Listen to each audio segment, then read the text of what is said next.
What's up, Orcamaniacs, and welcome back to Dubl Drbl Zoomcast. This is episode number 18. We're entitling this one, Sky is the Limit.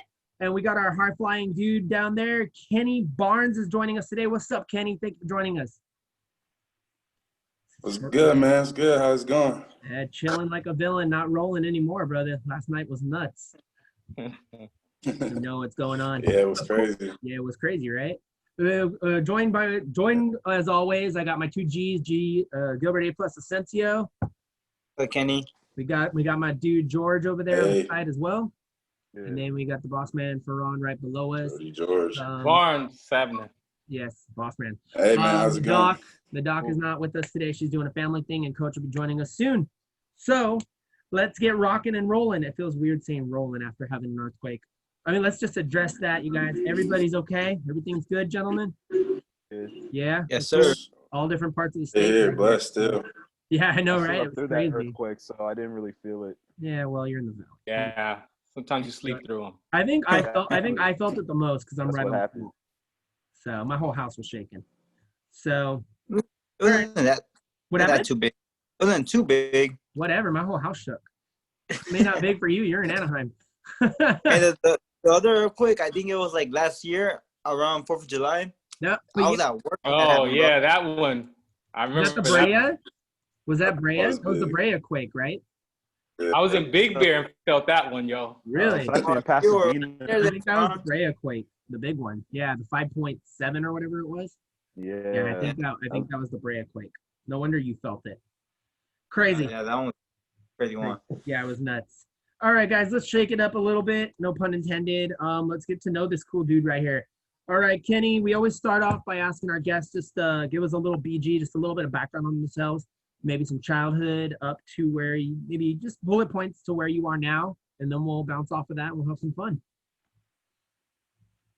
Yeah, sounds good. Go for it. Yeah, man. I'm from the IE, basically. I came out of Etiwanda High School. I don't know if you guys ever heard of that. Played for Dave Kleckner, Chicago head coach. I think he was back then. He was #1 defensive coach in the league. High school at the time. I started there. Won CIF 2014. Played with Jordan McLaughlin, who plays on the Timberwolves now. And I guess we beat Stanley Johnson that year, which was pretty nice. Then I transferred over to right after high school. I went to Arizona Western I think I was there a couple of months.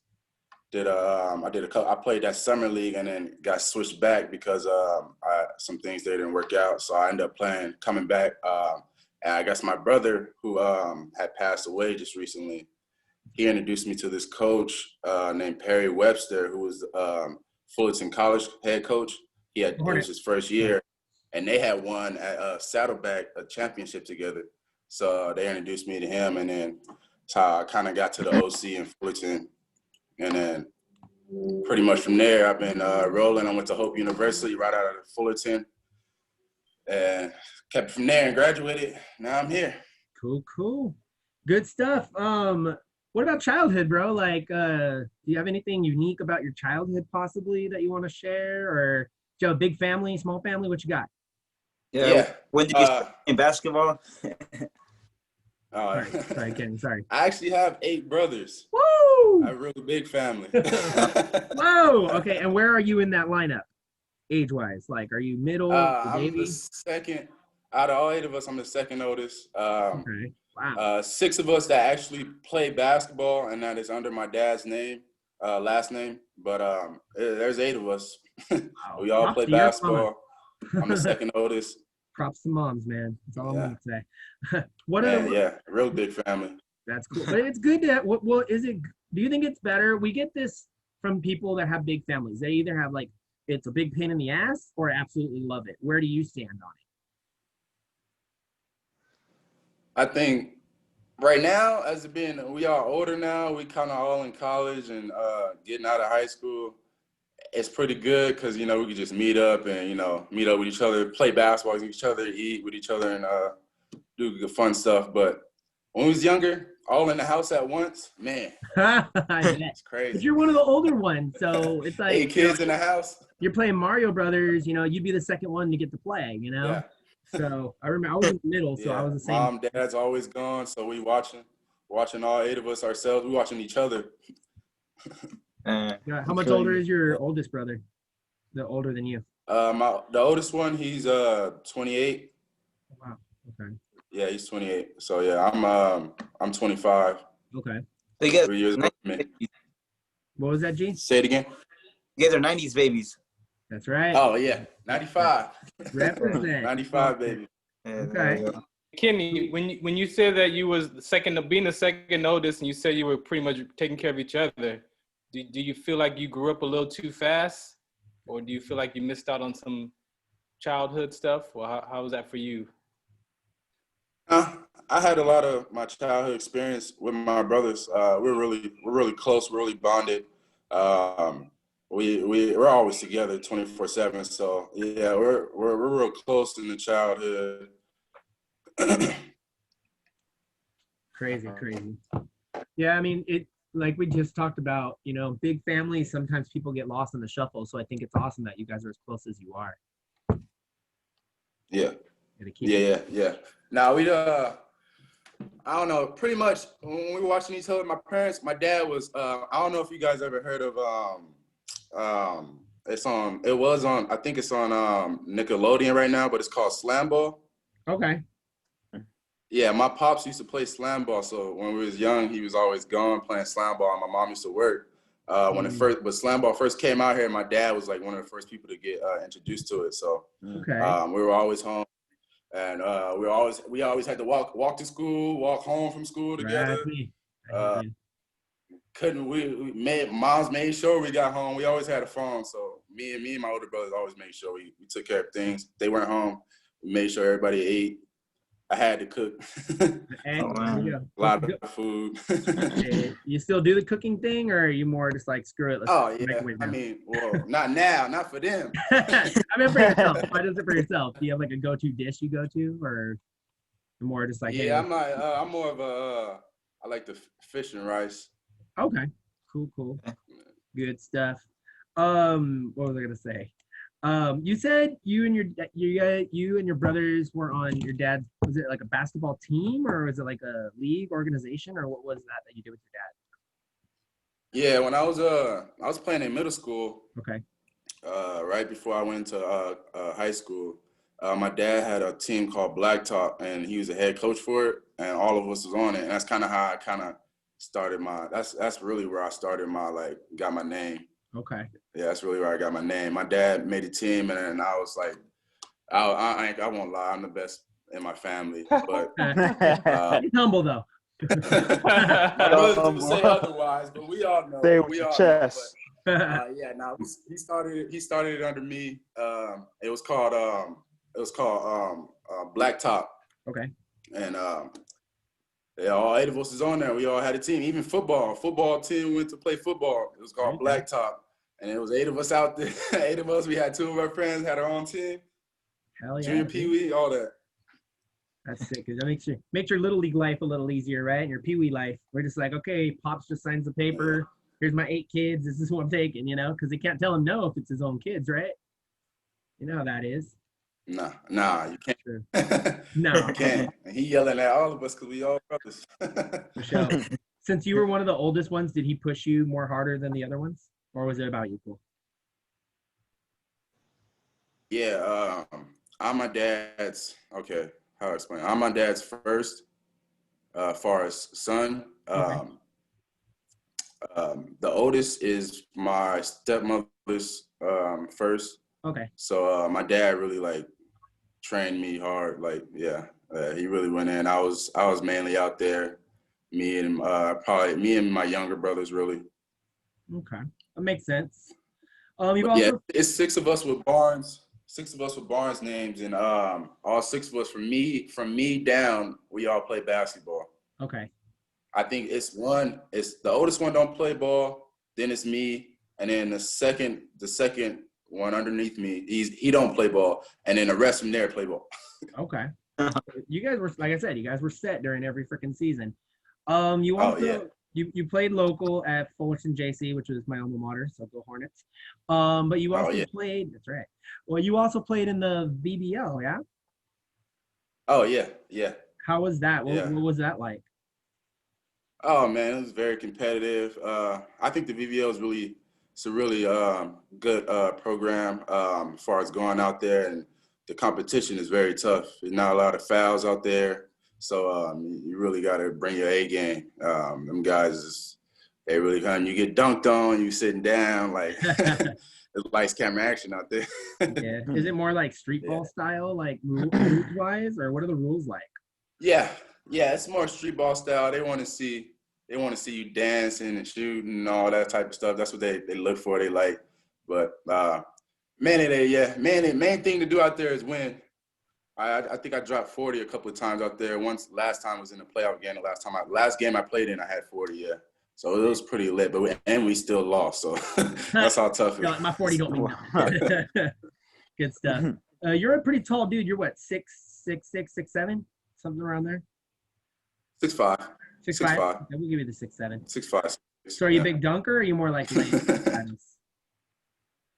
You more dunker? Yeah, I play above the rim. I'm mostly at the free throw line. I create a lot of contact and get to the line. Okay. So you're like a pass. So you're like a James Harden? Yeah. Yeah. Yeah, I'm passing and getting to the line. When we need to get to the line, we need points on the board. That's me. And then I'm really aggressive. Like I hustle. I love rebounding and getting the ball and go. I love running. That's all me. That's all my game. Cool. Finding an open man is the main thing. You've been in the VBL. Have you got to play? You said you played with a pro. Have you played against any pros, let's say, in the VBL?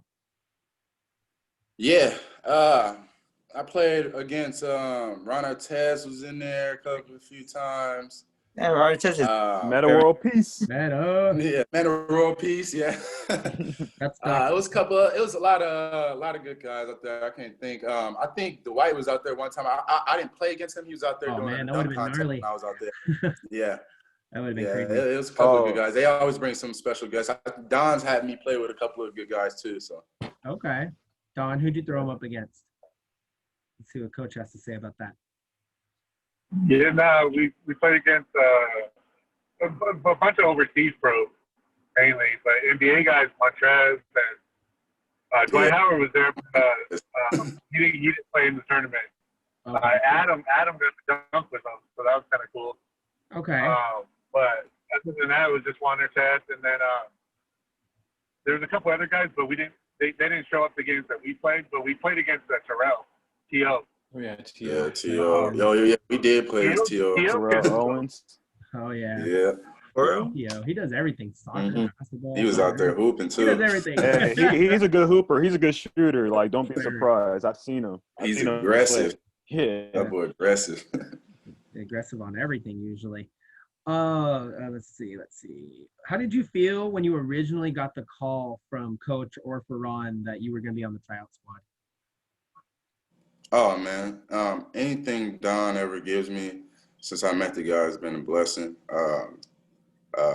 He knows my situations and pretty much a lot of things I do outside of basketball. So coming to this guy and meeting him, taking me out of BBL when I first did the trial was really nice. So having him to my side right now and getting that opportunity was really good. Yeah, with that said, I wasn't going to do this, but I'm going to do it anyway.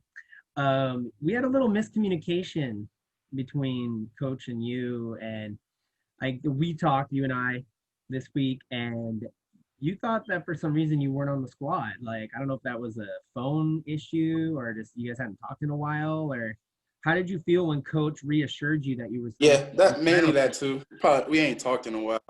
It's mainly the one. I usually hit him up every now and then and see how things going, see if I can get some games. And coronavirus and everything's taking everything away, so I try to stay in contact. But I just been working out and doing my own thing and traveling here and there because I can't even find a place out here in California just to go lift weights. So yeah, you can't so, go anywhere. but yeah. Me and Don just lost communication for a second, but no, we're perfectly fine. That's what matters. We're all good. What is your most memorable career moment? You've done a lot. You've done VBL. You've done college. What's your most memorable moment that you remember? Oh man, it's crazy because I was with some friends last night, and I seen one of my former friends that won CIF with. But yeah, at high school, 2014, me winning CIF with Jordan McLaughlin and playing against Stanley, just having the opportunity. Just Stanley, Jordan Strawberry was out there, Elijah Brown was on the team. Yeah, that right there was really good, being in that atmosphere. Sounds like it. What would you say is your strength and your weakness? We always ask that. My strength, as far as on the court? Yeah, on the court. Strength. My strength is really, like I said, I'm a finisher. I love I love contact and getting to the line. So right, that's mainly my strength. My weakness right now, firing that three, shooting a three right now is really my weakness. I've been working on it this whole summer, so it's progressing a little bit, but that's probably my weakness. Okay. How do you feel? You're just talking about on the court. Let's talk off the court. How do you feel that you seem like a pretty friendly dude? You seem like a pretty cool dude.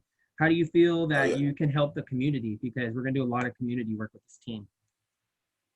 Oh, man. I mean, social media, having building the fan base and helping the people out, trying to invite them to the games once we start up, and if I even get a part of the team. But, yeah, stuff like that.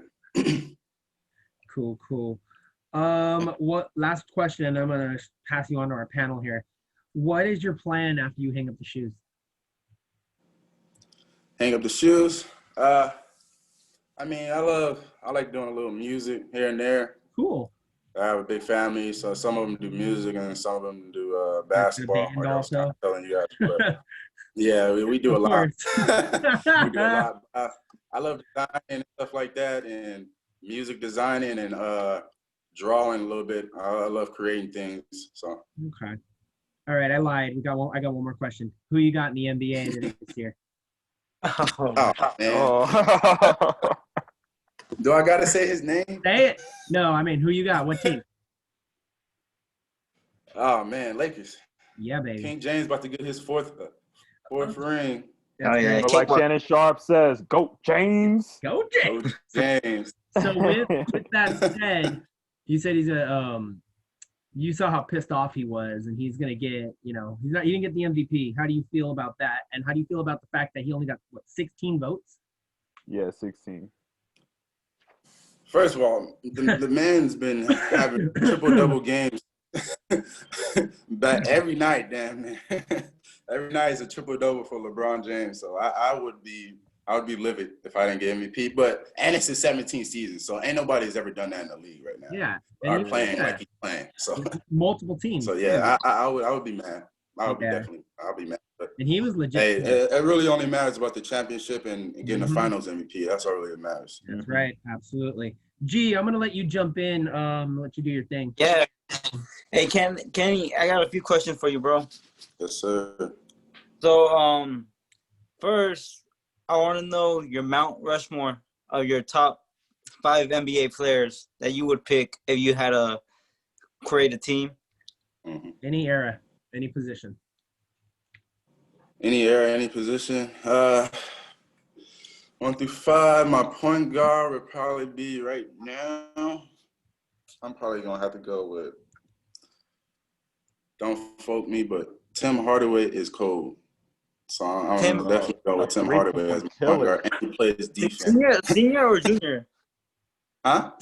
Senior or junior? Senior. Senior is a killer. The killer, yeah, that's the killer, the senior. Yeah. Junior still got a little more to him. But yeah, I'm definitely taking Tim. My two guard, I don't know if y'all forgot about the man, but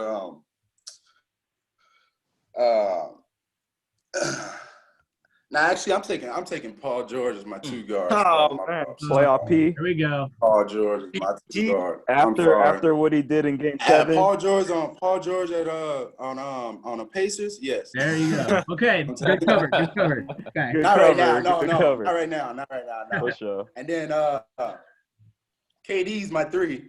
Okay. Okay. That's KD's nice. my 3, LeBron's my 4, and then definitely Shaq. Oh, here Shaq's we my go. 5. Go ahead, G. We don't have docs. So you gotta say it. That's That's Doc's my question. top 5 right You there. didn't say Hey, it. what Shaq are we talking about?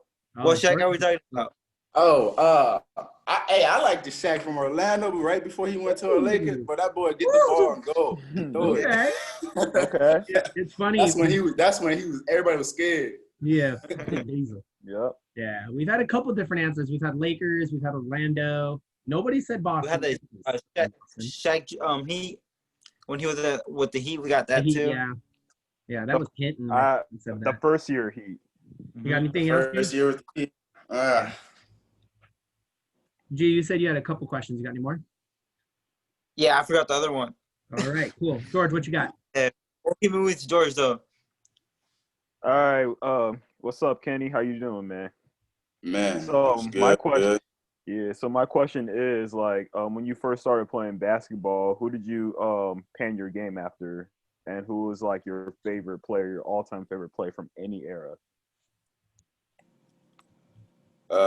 Well, I was born in '95, so my dad was really big on Michael Jordan Okay. and Scottie Pippen. So and he would always mirror me as to play like him and to be him, especially when he was coaching me when I was in middle school on Blacktop.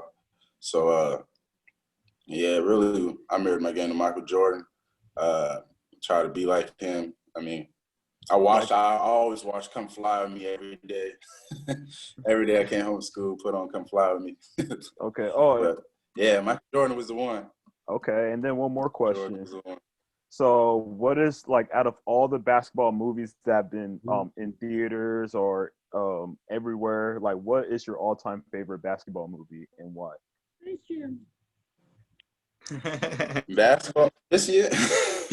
Any year. Any year? Yeah, Animated or not? exactly. Animated or not. Uncle Joe.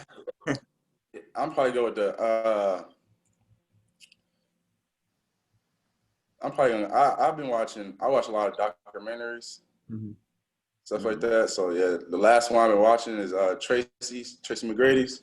Oh yeah, I I've been watching his little documentary, but yeah, that's what I've been watching. Other than that, I've been watching the Magic and the Larry Bird and how they became part of the Dream Team and all that stuff. I've been watching that. Oh yeah. I'm gonna jump in really quick. What do you think about Space Jam 2? Man, LeBron. can't wait to see it. Yeah, because we've had people say they are not excited. We have people saying they're excited, and people like, I don't really give a damn. Like, where you? I feel like look, they did Kobe wrong. I agree. They should have had Kobe and let LeBron do 3 or something if they wanted to. But Kobe should have been 3. Like he's the closest thing to Michael Jordan. I absolutely Great agree answer. with you. Like, Right. I absolutely agree with you. That just took a twist. Wow. yes. And he won 5 championships. Exactly. Yeah, like that too. Exactly. It's gonna be interesting. I That mean, boy got it's gonna 5 be rings. interesting to see who they. And it should have got more MVPs. Yeah, no, we're not going there. Well, let's Hey, maybe he with got- LeBron. nobody LeBron's scored getting like him. screwed. Go ahead, Kenny. Sorry. Ain't nobody scored like that, man. Yeah, it's true. Ferran, you look like So you're ready. Go for it. What you got? Yeah, no, I mean, I could probably hear where it came from, but where do you equate your mental toughness at, man? My mental toughness, where I like find it. You talking about like before a game? Yeah, like Getting ready for- growing up, like who instilled that? Who helped you develop that? And Oh. instill that? My brothers, man. Just being around them, and man, we didn't been through a lot. It's 8 of us, so we always walking as a group. We always when we arguing with each other, we fighting each other. When we fighting each other, we picking each other up. So like, and basically them, and then my pops. You know, every time we in trouble, we 200 push-ups. I used to have to do when I was a kid. So, Wow. yeah, every time I was in trouble a lot People too. get So. called CPS for that stuff now. Hey, no suicides though? Nah, well, yeah. When we on the floor, when I was in middle school, I was able to sneak away and get out of that once I got out. Once the laptop was over with and I got to high school. Yeah, because like our team, like when I played for high school, we had to do a lot of suicides. If you late by 1 minute, you had to do like up to 100 suicides, Holy bro. crap, dude. Yeah, Yeah, man. Our coach is Crazy. no joke. I know Yeah. you mentioned the loss of a brother, man. How do you manage dealing with that personally? It's tough. Yeah, I mean, he literally put me in a predicament, and then and I've just been bearing with it ever since. But I mean, I wouldn't even, honestly, to be honest with you, with all of you, I wouldn't even be like in this spot. I probably wouldn't even know Don if it wasn't for him. Me even going into Fullerton College, he played with my head coach. I told you recently, and he played with Perry Webster at Saddleback, and they won a championship together there. And then that's how I came out here and knew him. And then that's how I was able to go to Venice Beach and even meet Don and stuff like that, all because of him. Crazy. Yeah, he's playing in China in the MLB. CBL. I think that I don't know the team. I think it's called the Mill Rats or the Rats or something like that. But he was playing out there, and then he also had he was playing football, and he was the San Diego Chargers was letting him try out and everything. His name's Robert Curtis. You guys can look him up anytime you want to. It was a little documentary about him and everything on news and everything. So, yeah. What was your chasing hoop dreams growing up? Was it to get to college from middle school, or was it anything beyond that? Oh well, the goal is always beyond that. To get to the league, that's always been in my head and in my dreams.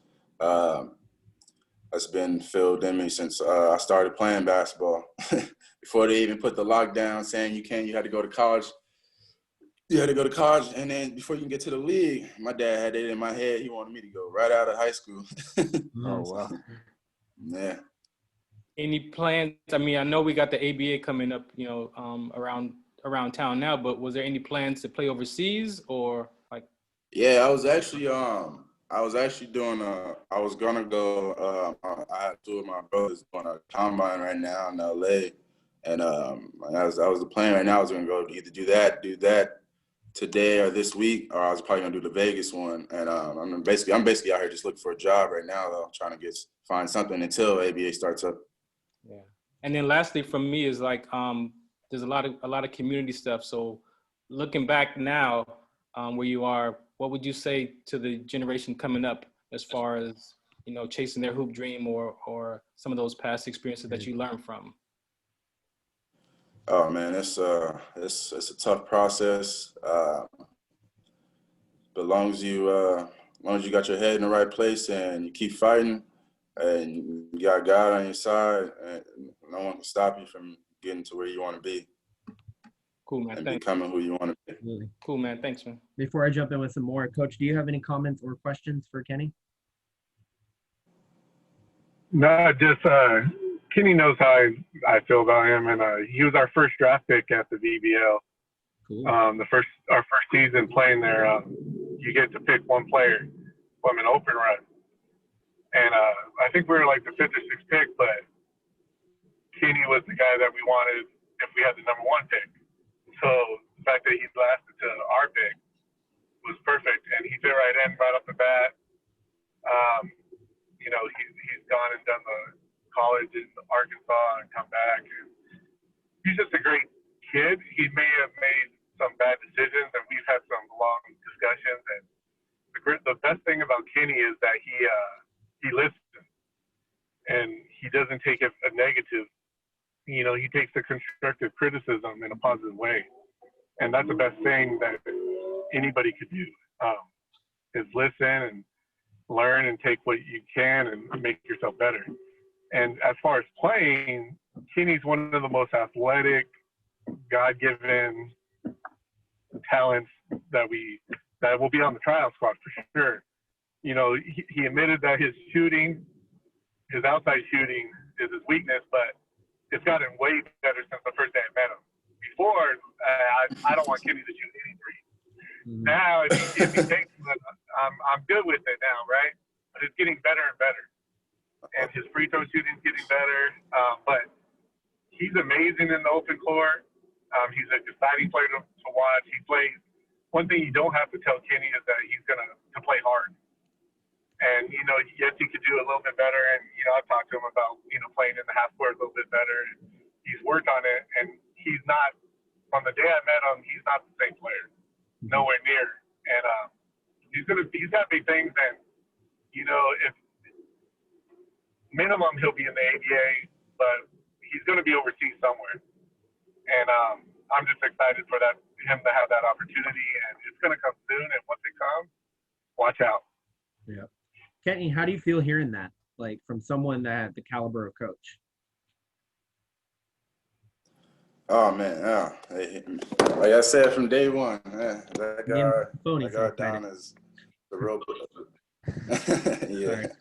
Nah, man, Don's an amazing guy. Since I met him at the draft from day one, and him watching me, I already knew he's gonna help me out a lot, and he's always, every time I call him, I text him, he responds right away. So I'm just blessed to have him on my side. Do you think that your ability to take constructive criticism so well comes from the fact that your pops worked you so hard and that you have like a zillion brothers? Yeah, it builds in me. I know I have to lead an example for 7 other little guys. So yeah, when I get put second, when I get put last, when I know I could do better, when I know I'm better than anybody, I just go home, I go in the gym, and I go work. Mm-hmm. I don't ask no questions. I don't even say nothing. I just go back home and go work. Yeah, you sound like you take criticism very well. I mean, we're in the media. That's all you do is criticism. You get criticized for everything, but in athletics as well. How would you, let's flip the table here a little bit. How would you either, I don't want to say criticize, but say someone messed up on something, on a play that you had set up and they just messed up, they just were lagging, or they just mental lapse or something. How would you approach them, and how would you go about helping them, whether they're a rook or not?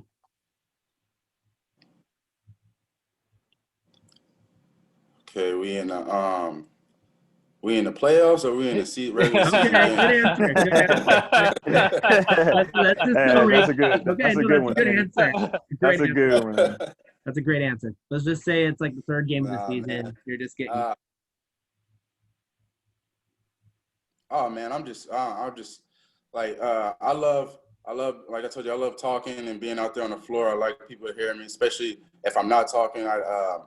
People mainly I've been playing around, I love, they kind of have me out there, especially I'm playing with a lot of pros and older guys that's older than me, because I'm always the youngest on the floor. So they always want to hear my voice and hear me talking. So I'll just be in their ear. If they mess up, I'm just telling them what you need to do right, and how we can fix it and make it better. That's pretty much it. Yeah. Sounds cool.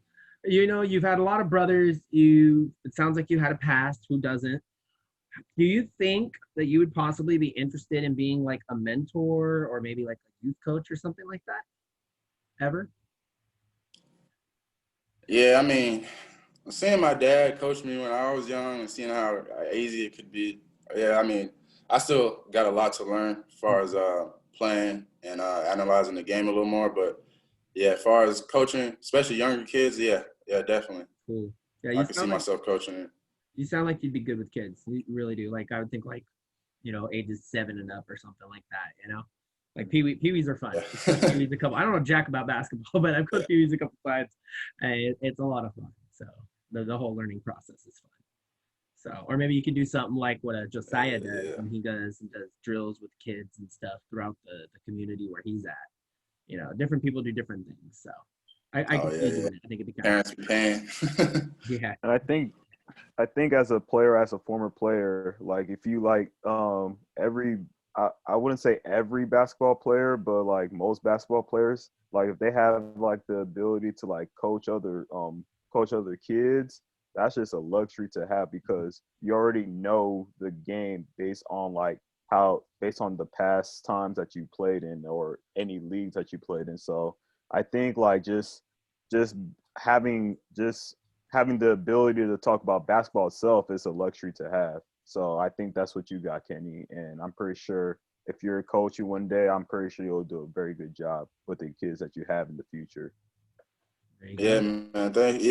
I got a lot of kids, a lot of younger brothers, so I'm always trying to help them. And my dad's getting older now, so it's really like up to me to, Take over the train them and torch. make them better. Yeah, That's yeah. right. Get them. G, you've been listening and jumping in periodically. How do you feel about Kenny so far as a person, as a ball player, as a brother? What do you get from him? Yeah, I think Kenny's on the right path to success, man. Especially with if he does decide to take that risk to maybe one day become a coach. It's funny that you guys mentioned that, because I was hearing that Deion Sanders is actually trying to make that transition, becoming a head coach too. So, and he was a player as well. So I could see Kenny maybe one day doing that, just because of his positive attitude and the way he carried himself. I could see him being a big aspect into a kid's life. I could see him changing a lot of people's life. Yep. I think that'd be great. I agree. Definitely. Yeah, and to add to that, like he mentions, like he's always talking on the floor. So like if you're always talking on the floor, like communicating with your teammates, that's a good sign of being like a good upcoming coach. Because I'm like that whenever I play ball. Like whenever I'm on defense, I'm always talking like constantly. So Means you got knowledge. That's called being a true leader of your team. Or at least one of them. You got that knowledge, you got to share it, All right, Mr. Barnes, I got some questions for you, man. What set of items could you buy to make a cashier uncomfortable? Okay. Make a cashier uncomfortable? Yeah, what set of items would you buy at the store that would make a cashier uncomfortable? Nice. Dang. Sheesh. Told you we're random, Kenny. Good one. I've been sent to the store for some weird things. Man,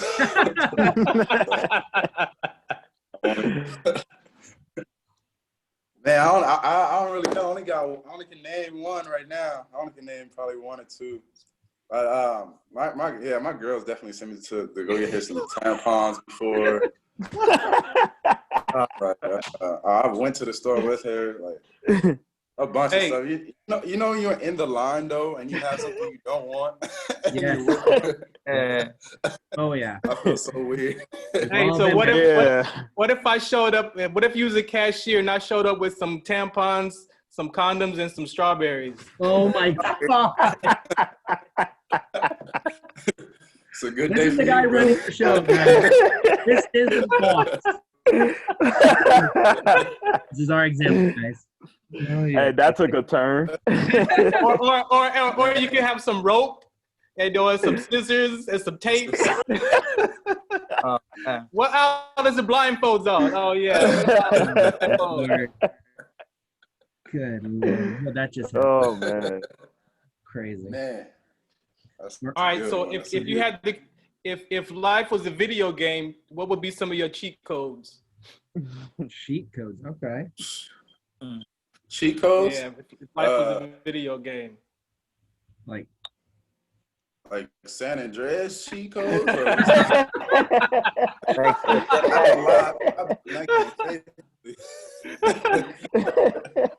But yeah, man, I'll probably be a superhero and just have cheat codes. Yeah, probably disappear, something like that. I'll be doing something like that. there you go. Indestructible. I'm a ghost. There you go. That works. Can't hurt you. That's true. All right. Well. All right, and then my last one is if you could create a secret society, what type would it be? Secret society.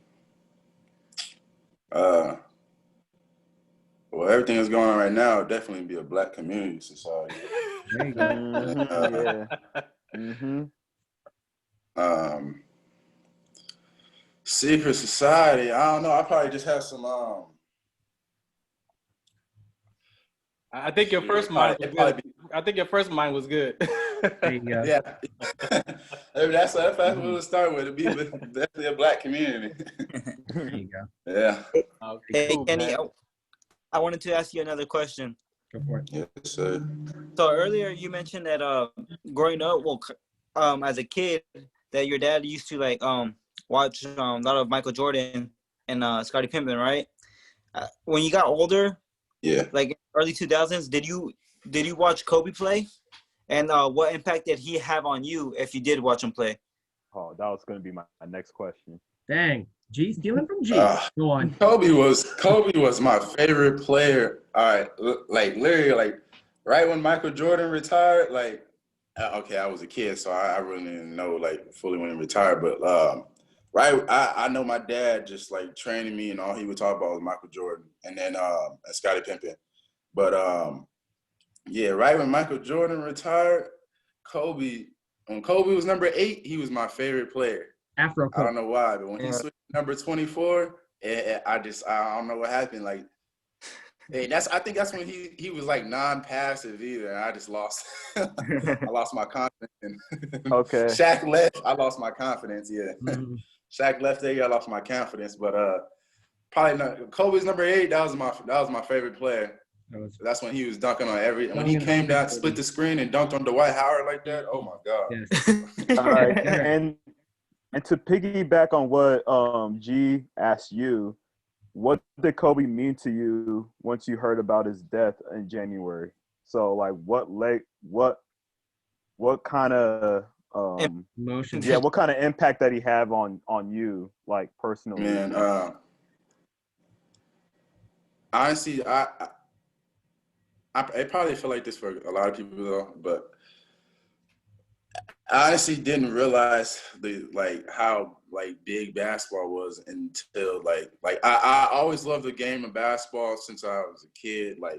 But every time when I'm off the floor, I'm a different person. But when I'm on the floor, I'm basketball minded and I'm Kenny Barnes. But when I was at school, I was in Lancaster at school, and we're walking out the store with a couple of friends, and the homeless guy was sitting right there, and he was asking me for some change. Mm-hmm. And so I was reaching out to get some change, and the dude was like, "Did you hear about Kobe's death?" I'm like, "What? What are you talking about?" I'm like, "What are you talking about?"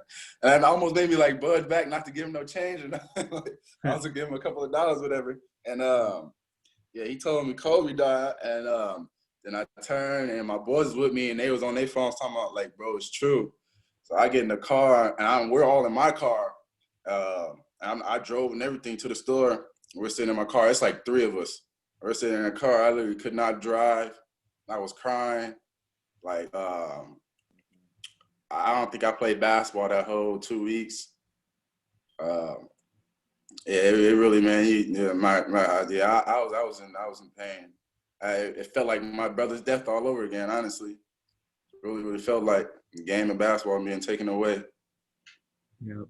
Yeah, because for me, it's like after I heard it, because my cousin texted me about it and my brother texted me about it, I was like, okay, that can't be true. So, like, you know how TMZ could like hype up the media, like that's their job. Yeah. But then like about an hour or 30 minutes later, I looked it up. Like I looked on my ESPN app saying like, Kobe's death died by a helicopter crash. I'm like, are you freaking serious right now? So like I was having like the greatest Sunday ever. So like I actually planned on like doing like a basketball photo shoot that day. So after all that, I was just heartbroken, and my day was just, it was just emotional. That's a hard one to bear, man. Exactly. Yeah, most of Southern California was like that. I was the same way, just numb. For me, it kind of hit you because for me to know that he actually lived in Orange County, and for me, like, because his favorite restaurant was here in Fullerton, and that's where I'm from, Fullerton, California. So every time I pass by that restaurant, like, I automatically think of Kobe, and I've been to that restaurant, so every time I get some food there, I'm like, that's Kobe right there, So it just hits, man. It definitely hit. That's wild. Absolutely crazy. He left a legacy, you guys, honestly. We got about 5 minutes left. Kenny, first off, this has been really cool. You're a pretty dope dude. I mean, there's no other way to put it. On court, off court, you're going to be a cool dude. I think you're going to be a badass coach one day. Maybe a mentor. I could see you being a mentor as well. So what we're gonna do right now, we go around square to square. We give you our final questions, kind of like Jerry Springer's final thought. I mean, you might be a little young for that, but I just aged myself. But we're gonna go and do that, and then we'll just see where that goes. So I'll go and start. We were just talking about legacy. What happened? Let me ask the first question because my phone's about to die. No, you and your ghetto phone, you're killing me. Go. Hey, Ken, it was nice to know you, bro. It was nice meeting you today. The question that I wanted to ask you, if you do get to make the team, what impact do you plan to have on the team? Like, what do you plan to how do you feel you being on the team is gonna help out? Well, this will be my first time. If I do make the team, this will be my first time even playing on a pro team and being out of school. Period. So it'll be something different. I only get to focus on basketball, and so me being in the gym, I'm always in the gym. I literally wake up 5 in the morning and I work out and get my runs in, and then I go.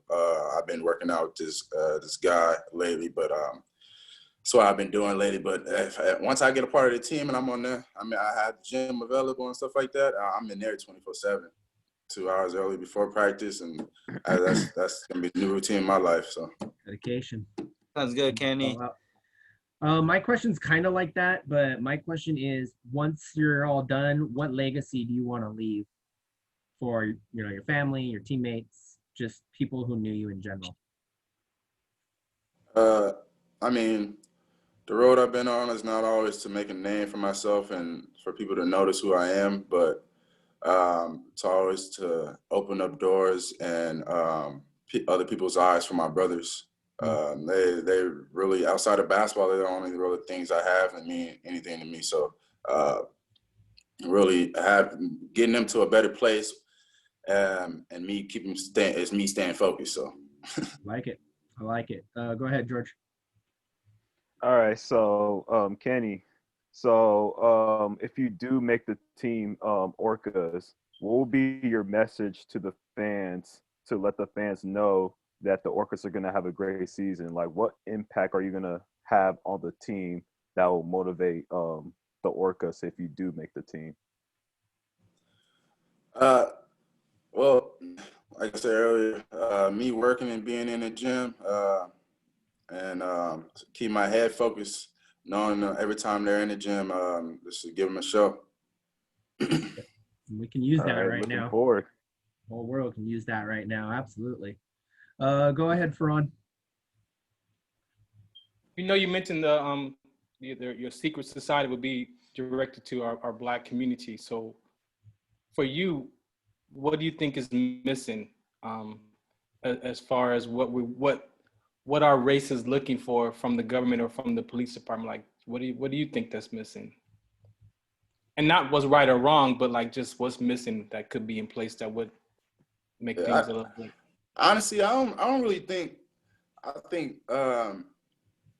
don't really think it's really nothing like missing as far as the police. It's just they just need to stop fearing us. I just feel like they fear us a little more than they do other racials, and then it's scaring us and it's making us act different and acting scared to where we don't want to be around them, and our conscience is telling us, run, get out. So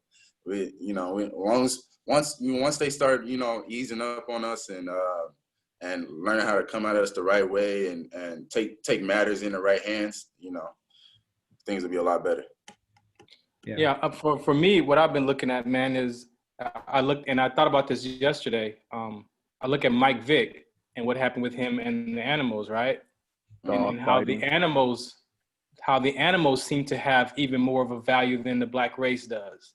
So I think that if there was something that our race felt valued, then there wouldn't be these kind of killings, that there wouldn't be these certain things that how we get treated, because it doesn't seem like there's any value put on our race, which has never really been, as far as we can, look back in history. So I think for me, that's something is what can they put in place that will protect us as they value other things in the world. Like I said, like you can't do stuff to dogs and cats and stuff like that. So they protect, you know, all kind of foxes and turtles and stuff like that. Like you get fined for like, but so I think it's a value. It's an experience of being valued I think is what's missing for our community. Yeah, the black man that's a billionaire, you know, is looked at different than the black man that's average. Yep. Sadly, that's the truth, and some a lot of other minorities, not maybe to a high extent, but a lot of minorities as well. I'm a Rodriguez. I've been part of Profile as well. You know, I drove a sports car. My last name was Rodriguez. I was 21 years old. I got thrown out of my car. I got thrown into the spreaded eagle on the floor. Like, you know, I know what you're talking about. You know, I really do. So much power to you. And someday, guys, someday, I just keep praying. Yeah. Just keep praying. Yeah. All right, Coach, go ahead and close us out. Let us know something cool about Kenny, or if you got a good question, go for it. I got a question, but first of all, the secret society better have a spot for a light skin coach. You know,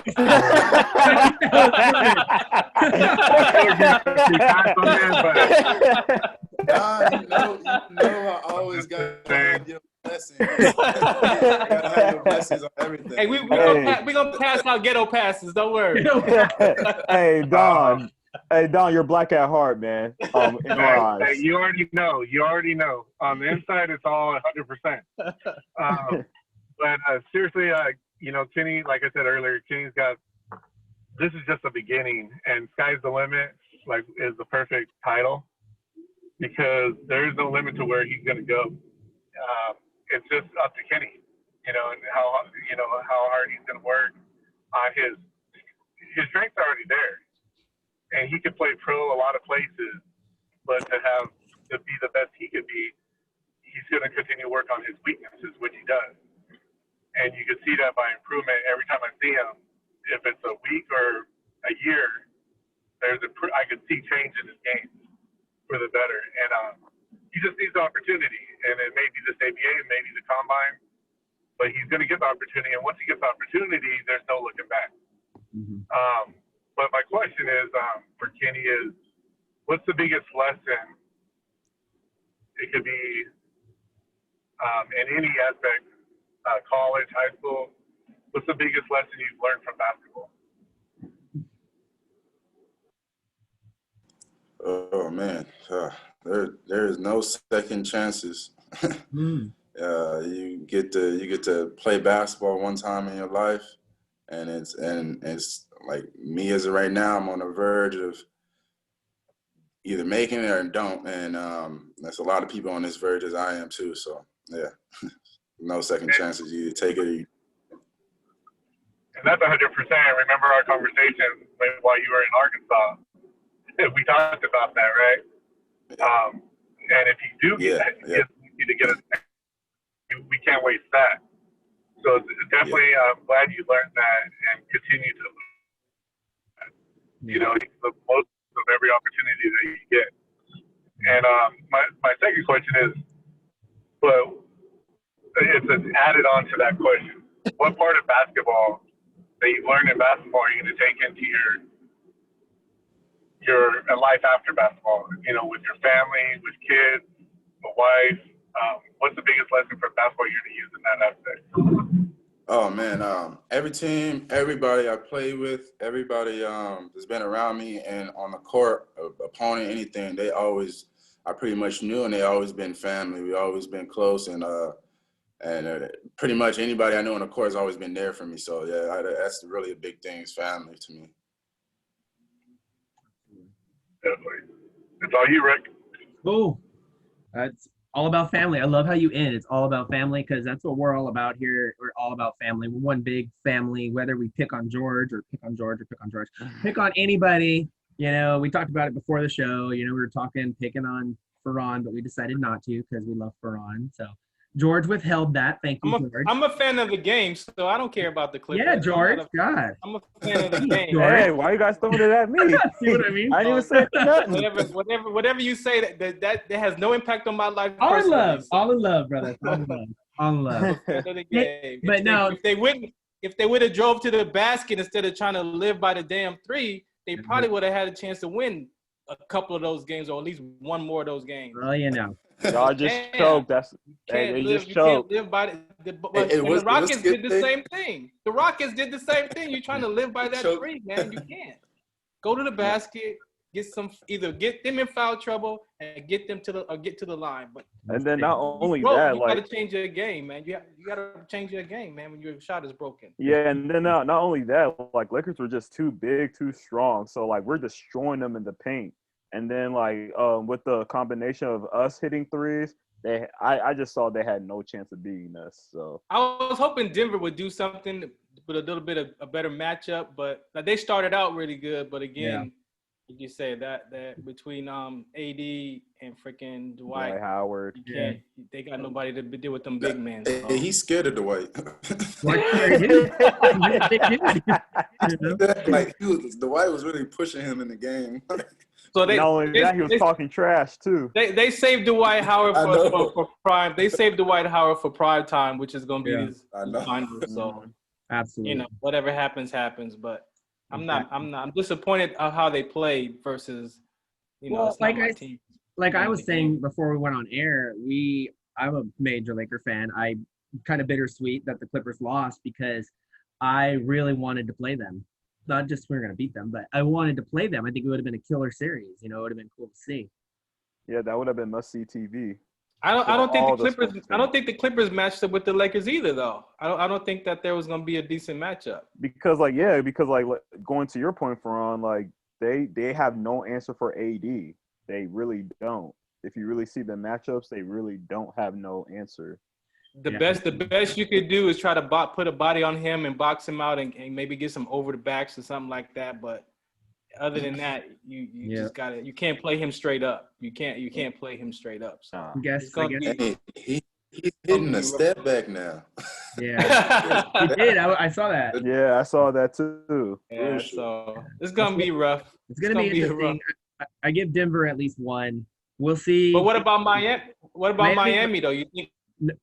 We were talking about this too. No pun intended. They're on fire. They're Houston. If Heat plays the Lakers, I fear Jimmy might be a problem. Yeah, Jimmy's gonna be a problem. So yeah, and then not only that, they have shooters too. They have good shooters around them as well. They have Duncan Robinson. They have Gordon Dragic. They have been playing good. Yeah, Tyler Hero. Hero's been playing really good, yeah. And then they also have Jay Crowder. That's also a good 3-and-D guy. So they got weapons. It'll be a better matchup, you think? Than the West matchups, obviously. Probably. Ain't nobody LeBron or AD. There's really no match. Yeah, you're right. There's really no matchups between LeBron and AD. But I think Jay Crowder will be like that main guy to try to guard because that's their best defender, in my opinion. Yeah, we'll see what Denver pulls together. They might pull something together. It's coming. We'll see in game 2, guys. It's gonna be awesome. And this interview was absolutely awesome. Kenny, dude, you were super cool. Like I said before, thank you so much for joining us. We appreciate it, bro. It was super cool. Man, you're welcome, man. I'm just blessed to see all you guys, and I hope to see you again. On the court, hopefully, soon. In a building, in a jersey, Yeah, let's make that happen soon. But again, you guys, yeah, absolutely. Orcamaniacs, let's send as much luck as we can to our dude Kenny Barnes. He's still in that tryout squad. You never know. We hope you pull through, Kenny. You got this, man. Thank you so much to Kenny Barnes for joining us for episode 18, The Sky is the Limit, with our dude Kenny Barnes. Again, myself, Dubl Drbl, Ricky Rodriguez, conspicuous by their absence. Doc had her family thing, and G's phone sucks, so he's out. We got my dude George over here to the side. We got the boss man Ferran. We got the coach. We'll check you guys next week for episode 19. We actually have a surprise reunion show, which we didn't know we were going to do, but we're going to do it. And we got the kid coming back. We got Drewski. So it's going to be interesting. So make sure you check it out. Again, that's going to be interesting. Yeah, Drewski. You can come join us too, Kenny. I'll send you the link at 12 o'clock. So make sure you guys are there, all right? Thank you so much. Yeah, Candy, come back, bro. Yeah, come back. I might sneak up in there. It'll be cool.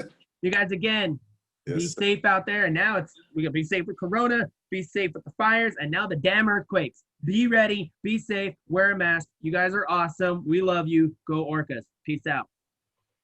Hey.